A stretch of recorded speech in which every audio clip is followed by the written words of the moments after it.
हाय traders, चलिए समझते हैं कि सोमवार के दिन निफ्टी सेंसेक्स में किस तरीके से ट्रेडिंग की जा सकती है, सपोर्ट रेजिस्टेंस के लेवल क्या रहेंगे, किस तरीके से हम लोगों को काम करना चाहिए और क्या स्ट्रेटेजी रहनी चाहिए, इस पर बात करेंगे। वैसे मुझे सीएस से कोई फ़र्क नहीं पड़ता, जैसे सीएस से भी कोई फ़र्क नहीं पड़ता और क्लोजिंग के भाव से भी कोई फ़र्क नहीं पड़ रहा है, क्योंकि मार्केट हमेशा एसएमसी पर ही काम करेगा।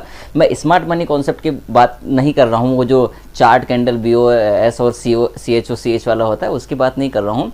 स्मार्ट मनी मतलब मार्केट जिस तरीके से काम करता था डिमांड सप्लाई के हिसाब से वैसे ही काम करेगा। सीएस से कुछ घंटा फर्क नहीं पड़ेगा मार्केट को, ये समझाना चाह रहा हूँ। ठीक है, तो अब रियल मार्केट पे आ जाते हैं। मतलब मैं कह रहा हूँ कि जो मैं आपको 2 साल से सिखा रहा हूँ वही मार्केट में काम करेगा, कुछ अलग नहीं आ जाएगा मार्केट में, है ना। तो ज़्यादा परेशान होने की ज़रूरत नहीं है। पर फिर भी सीए मतलब ये क्लोजिंग वाला कीड़ा है आपके अंदर। एक वीडियो आ रहा है मेरा, उस पर देखिएगा कि क्लोजिंग ऑक्शन सेशन क्या है और किस तरीके से काम करना है। तो एक तो ये चीज़ बोल रहा हूँ कि 3:15 के बाद मार्केट बाहर हो जाओ। ठीक है, हाँ एक्सपायरी डे पर ट्रेड कर सकते हो, जो कि सबसे ज़्यादा रिस्की है, लेकिन उसकी एक स्ट्रेटेजी है जो मैंने उस वीडियो में बताई है। तो अगर कीड़ा है तो फिर भी उस चीज़ से शांत हो जाएगा उस चीज़ से, पर फिर भी उसमें बहुत इतना अच्छा पैसा बनेगा नहीं। तो मैं अवॉइड कर रहा हूँ कि भाई आप छोड़ दीजिए मार्केट को, 3:10 3:12 पे निकल जाइए मार्केट से।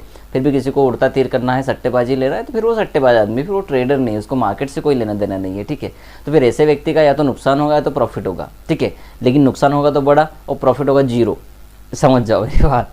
कोई बात नहीं, चलो अपन अब मंडे के दिन मार्केट में देखते हैं। ये डिमांड सप्लाई के जो जोन है ना, ये एग्जैक्ट एक्यूरेट बैठे हुए हैं, इस पर कुछ भी एडिट करने की जरूरत नहीं है। पिछले 2 वीडियो है उन्हीं को आप कॉपी पेस्ट कर दो, कुछ भी मत करो। पहला रेजिस्टेंस अभी 24,600 स्पॉट के हिसाब से। ठीक है, लेकिन मैं फिर भी इसको 600 से 650 लेके जाऊंगा, बिकॉज ऑफ मार्केट 570 पे बंद हुआ है। 60.70 पॉइंट की गेप अप बहुत आसान है, बिकॉज ऑफ सीएस। इतना घटिया सिस्टम है कि वो समझ ही नहीं पा रहे हैं लोग, मतलब पता नहीं से भी क्या बोलूँ मैं, छोड़ो उसको। तो ये सीएस के कारण ये चीज पॉसिबल हो रही है। तो मैं कह रहा हूँ कि यहाँ पर ये वाला जो लेवल है 600 से 650 रुपए का, ये बहुत अच्छा रेजिस्टेंस का लेवल है। यहाँ से आराम से कच्ची शॉर्ट दिखेगी। एक्सपायरी -1 डे रहेगा आपका, ठीक है, सोमवार के दिन। तो आराम से 650 की पुट को लिस्ट में रखो, 750 की पुट को लिस्ट में रखो, 700 की पुट को लिस्ट में रखो। मैं बोलता भी कि 500 की पुट को लिस्ट में रखो, बट आई एम थिंकिंग कि दूर रहो अभी थोड़े ओटीएम ऑप्शन से। आप 750 650 पुट में जाएंगे तो बेटर रहेगा। 700 में भी जा सकते हैं, वो मतलब ट्रेड करने के लिए बता रहा हूँ, वो बहुत अच्छी पुट्स है। तो पहला रेजिस्टेंस यहाँ पर है 650 650 600 के आसपास, बहुत अच्छा रेजिस्टेंस है। सपोर्ट की बात करो तो सपोर्ट आपको 500 रुपए पे मिलेगा, 24,500। देखो अब एग्जैक्ट इसका ये नहीं बोल सकता हूँ कि 480 से नहीं लौट सकता या 510 या 520 से नहीं लौट सकता, वो सॉरी आप, मैं ये नहीं कर सकता। ठीक है, एग्जैक्ट प्राइस अगर मुझे पता होती तो फिर क्या ही बात थी, है ना। फिर हम सेबी की भी परवाह नहीं कर रहे होते भी उसी को बेच के खा जाते।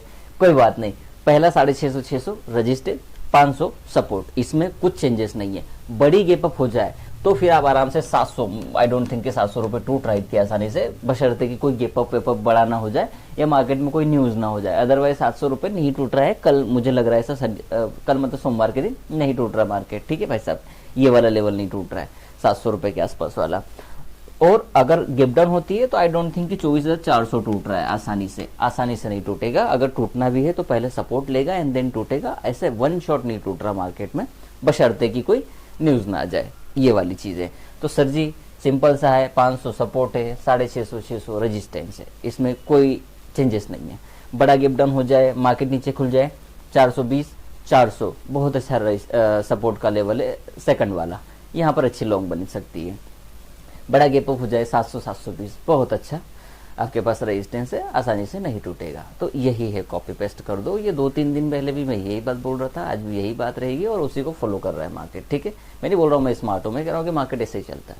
ठीक है, वैसे मैं तो हूँ ही, इसमें तो कोई दो राय ही नहीं है, पर फिर भी बता रहा हूँ आपको कि मार्केट, आप कुछ भी कितना भी कीड़ा ला दो मार्केट में, मसाला ला दो, ये लगा दो वो लगा दो, मार्केट के हिसाब से ही काम करेगा सर। क्योंकि है ना, सब एक दूसरे से डरते हैं। बैंक भी डरती है ना, हर इंस्टीट्यूशन अगले इंस्टीट्यूशन से डरता है। हर पी इन्वेस्टर, जैसे प्राइवेट इक्विटी इन्वेस्टर जो होते हैं, जो डेरिवेटिव में भी पैसा लगाते हैं, वो भी हर किसी का कंपटीशन मार्केट में अवेलेबल है, मौजूद है, तभी ट्रेडिंग एक रेंज के अंदर होती है। अदरवाइज अगर ऐसा नहीं होता तो डिमांड सप्लाई में तो बहुत डिफरेंस आ जाता। तो मार्केट में 10% निफ्टी क्यों नहीं चल जाता एक दिन में, 3% क्यों नहीं चल जाता एक दिन में, रैंडम डे की बात कर रहा हूँ, ऐसा तो एक आध बार चल जाता है, क्यों नहीं चलता भाई? यही रीजन है, क्योंकि हर बायर के सामने सेलर बैठा हुआ है और उसी लेवल पे बैठा हुआ है, इसलिए मार्केट हमेशा उसी लेवल पर चलेगा सर जी। मार्केट में कुछ भी बहुत अजीब नहीं होता कभी भी, है ना, ऐसा है, अजीब नहीं होगा, कभी भी नहीं होगा, या कुछ बड़ा मूवमेंट कभी भी ऐसा नहीं आएगा, क्योंकि मार्केट में डिमांड और सप्लाई हमेशा रहती ही है और सेम लेवल पे रहती है। कभी बहुत ज़्यादा डिमांड नहीं आएगी और कभी बहुत ज़्यादा सप्लाई नहीं आएगी, बशर्ते कोई वो कोरोना वोरोना टाइप की चीज़ होती है या किसी इस तरीके कोई चीज़ होता है तभी ऐसा होता है, अदरवाइज कुछ भी नहीं होता, क्योंकि मार्केट में हर बायर के सामने एक सेलर खड़ा हुआ है सेम लेवल पे। मार्केट में बहुत उल्टा सीधे मूवमेंट इसलिए नहीं होते। तो आगे भी अगर कोई नया प्रोडक्ट भी आता है तो बहुत ज़्यादा उम्मीद मत कीजिए आप, ठीक है। फ्यूचर भी आप देखो, कभी भी स्टॉक का या कमोडिटी का फ्यूचर कभी उल्टा सीधा चल जाए बिना न्यूज़ के, कभी नहीं चल सकता, क्योंकि हर बायर के सामने एक सेलर बैठा है, ठीक है। हर हेजर के सामने एक हेजर बैठा हुआ है। बहुत बहुत चीज़ें हैं सर, आप यही स्मार्ट मनी है, उसके अलावा थोड़ी कोई स्मार्ट मनी है। तो कुछ दुनिया में कुछ भी कितना भी न्यूज़ आ जाए हमको कोई फर्क नहीं पड़ता कि क्या होगा। चलो सेंसेक्स वाला देख लेते हैं, प्यारा है, बहुत अच्छा है, ठीक है। 78,200 अच्छा सपोर्ट है, इसमें बहुत ज़्यादा कुछ नहीं चेंजेस करने आपको, प्यारा सपोर्ट है। 78,800 पहला रेजिस्टेंस, ये मैं 2 दिन पहले बता चुका हूँ। बड़ा गैप अप हो जाए 79,000 79,200 मुझे लग ही नहीं रहा है कि टूट रहा है मार्केट, ठीक है। और इधर भी मुझे नहीं लग रहा कि 77,800 टूटेगा, बड़ा सपोर्ट 78,000 आसपास टूट सकता है, क्योंकि 500 पॉइंट पर हम खड़े हुए। मार्केट में एक गिप डाउन हुई तो 78,000 आराम से टूट जाएगा, ठीक है।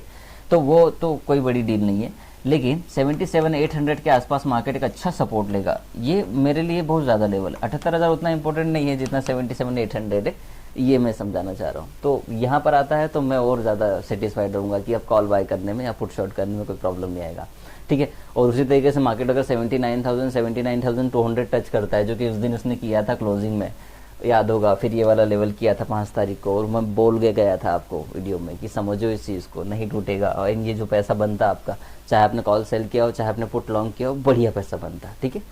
चाहे एक्सपायरी तक करते तो भी पैसा बनता, पर क्या है कि कुछ नहीं कह सकते। यही है सेंसेक्स और निफ्टी में, इस चीज़ को फॉलो कीजिएगा, काम कीजिएगा, इस पर अच्छा पैसा बनेगा आपका, ठीक है। बाकी कुछ हेल्प लगे तो मेरा नंबर स्क्रीन पर रन हो रहा होगा, आप कॉल कर सकते हैं, एंड सीखना चाहते हैं तो आप कनेक्ट कर सकते हैं। बाकी तो थैंक यू फॉर वॉचिंग, और इसी तरीके से देखते रहिए।